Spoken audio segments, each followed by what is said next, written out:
जय राधे कृष्णा।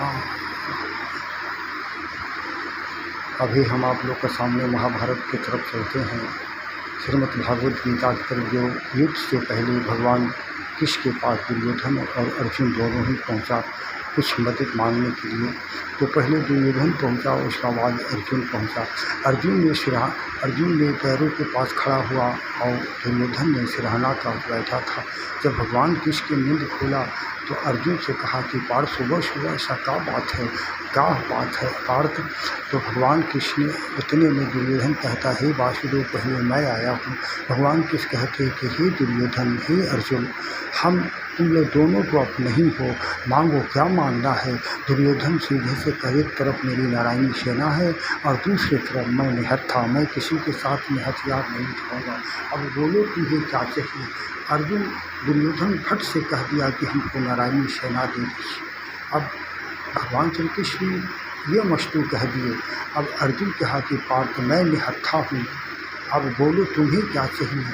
तो अर्जुन कहता है कि हे वासुदेव, हमें नारायणी सेना नहीं चाहिए, नारायण चाहिए। अब भगवान कृष्ण ने एक चुटकी सा मजाक किए कि जीत की हार निश्चित है तुम्हारी, हरदम रहेगा उदास। माखन दुर्योधन ले गया, केवल छाछ बचा है तेरे पास। अब अर्जुन के भरोसा था कि भगवान कृष्ण पर, अपनी ईश्वर पर।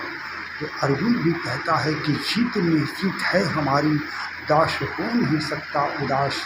माखन लेके क्या करूं जब माखन चोर है मेरे पास, माखन चोर है मेरे पास। भगवान कृष्ण मुस्कुराए और सोचे कि अर्जुन अब मेरा अपना ही है।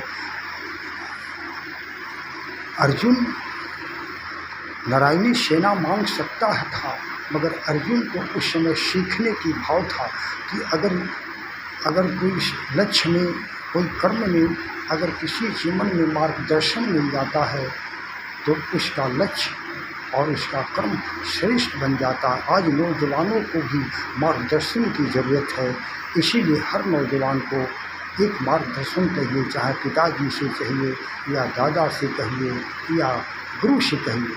तो जो जिसकी मार्गदर्शन मिलता है उसकी कठिन से कठिन रास्ता तय हो जाता और जीत जाता है। यही हमारा कहना है। इसलिए मैं अपने नौजवानों, अपने भाइयों, भक्तों से यही प्रार्थना करता हूँ कि अपने जीवन में मार्गदर्शन ढूंढिए, मार्गदर्शन करिए, आप हर लक्ष्य को प्राप्त कर सकते हैं। मैं भरोसा से कहता हूँ। और लास्ट में राधे कृष्णा का नाम लेकर के आप कोई भी कर्म करिए, कोई भी कर्म करिए।